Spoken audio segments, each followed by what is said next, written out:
예, 민주당은 중도 보수다라는 발언으로 당 정체성 논란을 일으켰던 이재명 민주당 대표.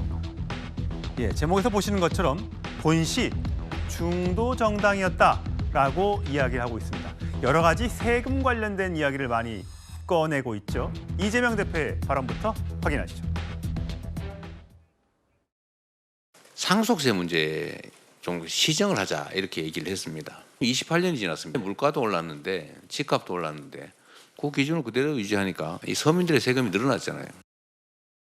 이런 전략산업 분야에 대해서는 국내 생산을 촉진하는, 지원하는 일종의 세제를 도입할 필요가 있겠다. 국내 생산 촉진 세제라고 보시는데 세상이란 흑백만 있는 게 아닙니다. 빨간색, 파란색, 노란색도 있죠. 무지갯빛도 있지 않습니까? 명색이 국가 살림을 하는 정당이 오로지 진보 이래가지고 어떻게 살림을 합니까? 김대중 대통령 또 문재인 대통령께서도 우리 당의 입장을 보수 또는 중도 보수라고 많이 말씀하셨습니다. 예, 최소영 평론가. 오늘 SNS에 이재명 대표가 글을 많이 올렸습니다. 자, 진보성이 중요할 땐 진보적 중도, 보수성이 중요할 땐 중도 보수 역할 더 크다. 자, 국민의힘은 극우 본색을 드러내며 형식적 보수 역할조차 포기했다. 민주당이 중도 보수 역할을 더 많이 가져가야 된다. 이렇게 얘기했습니다. 고민하는 사람들이 이걸 택할까 저걸 택할까 하는 걸 우리가 좌고우면한다 그러잖아요. 근데 이재명 대표의 말을 보면 표가 되면 뭐든 다 한다는 일종의 좌충우돌에 가깝습니다. 그러니까 우리가 그 정치인의 어떤 철학이나 신념을 보기 위해서는 그 정치인의 입을 보지 말고 발을 보라는 말이 있어요. 왜냐하면 그 사람이 살아온 축적된 길을 보고 그다음에 그 사람이 앞에 어떤 길을 갈 것인가를 우리가 알 수가 있는데 이재명 대표의 상징 자본이 무엇입니까? 기본소득, 기본사회로 지칭된 일종의 기본 시리즈인데 거기에 대한 입장 표명이 있는 게 아니라 이제 와서 대선이 조기 대선 될 것 같으니까 지금 와서는 국민의힘의 보수를 우리가 끌어오겠다? 이건 그야말로 김대중 노무현 이래로 있었던 민주당의 강령이었던 중산층과 서민 대중을 위한 정당, 그다음에 국민의힘은 자유민주주의와 시장경제를 신봉하는 정당인데 도대체 그럼 이재명 대표의 신념과 가치 철학은 무엇입니까? 그러니까 이런 것들이 바뀔 때는 축적의 시간이 있어서 바뀌는 건데 이재명 대표는 지금 표만 되면 다 하고 목적이 그러니까 결과만 좋으면 수단을 문제 삼지 않겠다. 그러면 계엄도 목적이 좋으면 계엄도 문제 삼으면 안 되는 거 아닙니까? 그런 식의 자꾸 이재명 대표의 반발을 불러일으키는 저 철학의 부재가 전 논란이 되고 있다고 봅니다. 자, 저희 방송에 처음 나오신 김동원 대변인. 네. 자, 보면요. 여기서 국민의힘 극우 본색이라는 말에 주목하시는 분들도 있더라고요. 결국은 본인들이 오른쪽으로 오면서 오른쪽에 있던 국민의힘을 낭떠러지로 몰아가는 그런 전략이다라고 하는 분들이 해석하는 분들이 계신데 거기에 동의하십니까? 네, 일정 부분 동의합니다. 지금 그 이재명 대표의 포지션은 저희 국민의힘을 극우 내란당이라고 표현을 하고 있습니다. 아마 우리 시청자 여러분 길거리 가시다가도 많은 현수막에 극우 내란당 표현을 했는데요.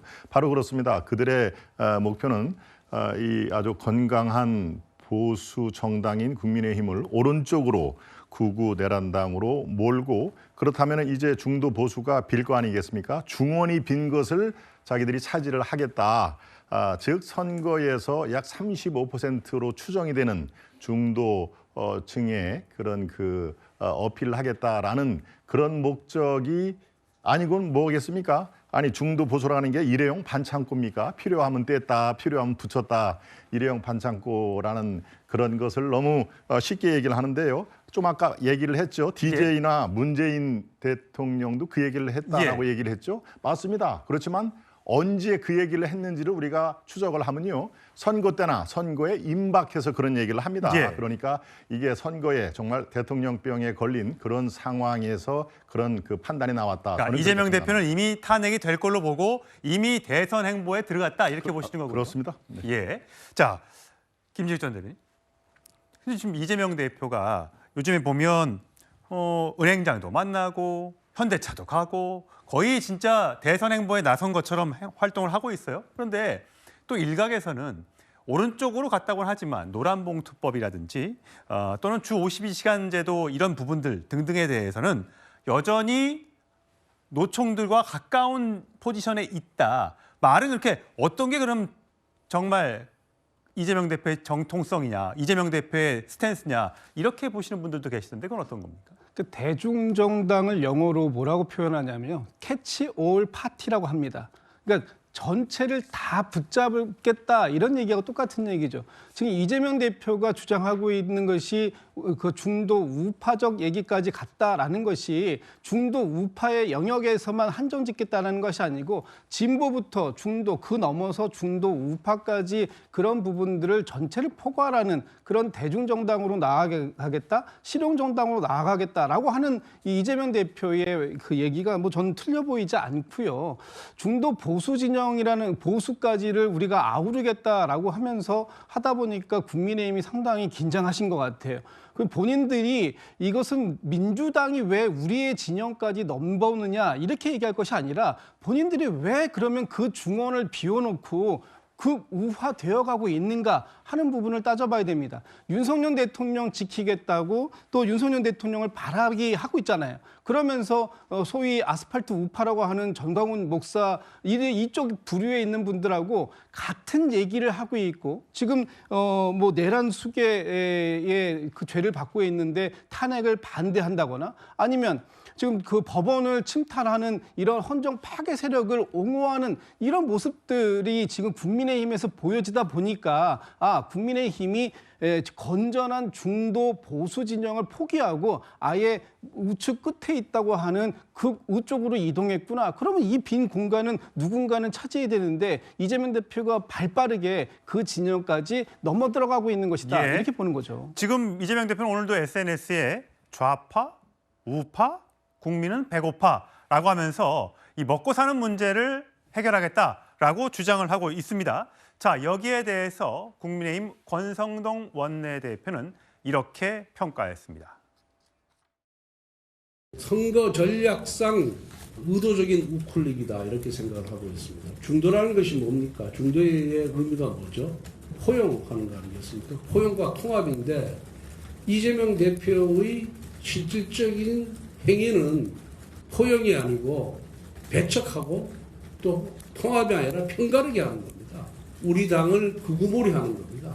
그런 정책의 목적이 숨어 있다. 지나가는 국민들에게 한번 물어보십시오. 이재명 대표가 중도 지향적인 인물인지 좌파 지향적인 인물인지 그리고 포용과 통합의 리더인지 아니면 배척과 편가르기의 리더인지 물어보면은 답이 나올 겁니다. 예, 성치훈 부의장. 보면 몸은 좌파하면서 국민의힘에서는 이런 반응이 나왔어요. 몸은 좌파하면서 입으로만 보수를 외친다고 보수주의자가 되는 것은 아니다. 중도 보수 자처하며 우측 깜빡이 켰지만 실제 핸들은 왼쪽으로 틀었다. 이래서 사고 난다라고 얘기하고 있고요. 또 다른 사람들도 이런 목소리를 내고 있습니다. 예, 이준석 의원 같은 경우는 정치 공간에서 급정거, 급출발, 깜빡이 없이 차선 변경 이러면 사고 난다. 자, 유승민 전 의원. 사실 가운데 중도 보수에 있다고 평가를 받는 유승민 전 의원도 진보라는 호적까지 파내는 충격요법이다. 참칭 보수 이재명 대표 내버려둬서는 안 된다. 결국 대선에만 모든 게 가 있고 오히려 이렇게 여러 가지 세금 문제라든지 중도 우파 얘기를 하면서 본인의 사법 리스크를 물타기 하려는 시도다라고 얘기를 하더군요. 글쎄요. 민주당에서는 사실 수십 년 동안 이 노선 투쟁을 해왔다고 저는 보고 있습니다. 그러니까 민주당 역사하면 보통 뭐 60년사다 뭐 이렇게들 평가들을 하고 많이 얘기를 하는데 사실 노무현 대통령과 열린우리당이 등장하기 전까지는 민주당이 진보 정당이다, 진보 색채를 띠고 있다는 평가를 받았던 적은 없습니다. 노무현 대통령 때 열린우리당을 만들면서 거기에 이제 당원, 당규 이런데 강령 이런데 보면은 뭐 이런 진보적 색채가 매우 강하게 들어가 있었고 정책적 추진에 있어서도 뭐 국가보안법 폐지라든지 이런 것들을 전면에 내세우면서 진보 정당으로서의 방향을 내세웠던 적이 있었죠. 근데 그런 노무현 대통령조차도 사실 우리가 지금 깜빡이 얘기가 나와서 말씀인데 예. 노무현 대통령도 좌측 깜빡이를 켜고 우회전했다 뭐 이런 평가들을 많이 받지 않았습니까? 진보적 정책을 추진하고 싶었지만 현실적 한계, 당내 반대 이런 것들 그리고 또 국제적 상황 이런 것 때문에 한미 FTA를 추진하고 이라크 파병도 하면서 결국은 보수 정책으로 보수 정당으로 가지 않았냐는 비판도 받았습니다. 그만큼 민주당은 진보 그 중도 진보부터 중도 보수까지 아우르는 다양한 스펙트럼을 갖고 있으면서도 진보로 가자는 목소리, 보수로 가자는 목소리 항상 상충되면서 현실적인 싸움을 했어야 되는 정당이거든요. 그렇기 때문에 이재명 대표 역시 지금 우리 당 상황으로 봤을 때는 그 국민의힘이 우리가 구구몰이를 하는 게 아니라 국민의힘이 점점 우측으로 걸어가고 있으니 중도 보수로 가는 것이 맞다라고 예. 주장을 하신 거예요. 그렇기 때문에 당내에 아마 치열한 논쟁이 있을 거라고 생각합니다. 여전히 예. 당내에는 진보 노선으로 가야 된다는 주장하시는 분들이 있기 때문에 이런 활발한 토론이 이루어지는 저는 그런 걸 제시하신 거라고 좀 보고 있습니다. 예, 최선 평론가. 그런 건 혹시 없을까요? 지금 조국 전 대표가 가장 왼쪽에 네. 있는 진영에 있는 사람이었는데 이제 결국은 유죄 확정 판결 받아서 대선에 나올 수가 없게 된 상황. 그러니까 이재명 대표 입장에서는 왼쪽에 아무도 없는 거죠. 지난번 대선 때는 심상정 대표가 2% 넘게 득표하면서 본인이 졌잖아요. 이 윤석열 대통령에게. 자, 왼쪽이 비어 있으니 나는 왼쪽으로 안 가도 되고 네. 오른쪽으로 더 가서 한쪽 방의 사람을 밀어내면 내가 그만큼 더 가져갈 수 이런 어떤 현실적인 정치공학적인 생각도 깔려 있다고 보십니까? 굉장히 저는 그게 기본이 된다고 봐요. 왜냐하면 과거에는 권영길, 노회찬 일종의 왼쪽 진보 진영의 그 말하자면 리더들이 거두들이 있었는데 예. 심상정 전 대표까지는 있었죠. 지난번 거의 3% 가까운 득표를 했죠. 예.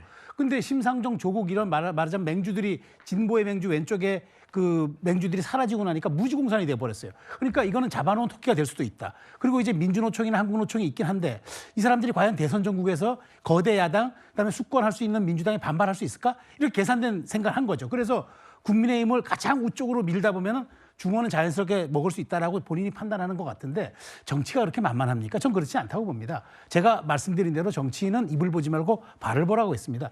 이재명 대표의 저런 좌충우돌적인 측면, 그다음에 표만 되면 내가 뭐든 다 해도 결과도 정당할 수 있다는 것, 바로 이게 저는 이재명 대표의 가장 큰 문제입니다. 실용주의가 아니라 편의주의 내지는 편리주의로 인식될 수 있기 때문에 국민이 그런 점에 대해서 우리가 정치 이렇게 많이 우리가 민주화를 이루는 우리 국민의 그 어떤 고관여층 상식으로 저는 그렇게 쉽게 받아들일 것 같지 않아요. 예. 어쨌든 보수층이 가장 걱정하는 세금 문제를 많이 건드리고 있는 것이 지금 최근에 이재명 대표의 행보인 것 같습니다. 상속세 그렇죠. 또 소득세 또 얘기도 있었고요. 또 앞으로 이제 종부세 문제도 나올 거라는 얘기들이 나오고 있는데 과연 어떤 당내에서 그 이견을 풀어나갈지 궁금해집니다.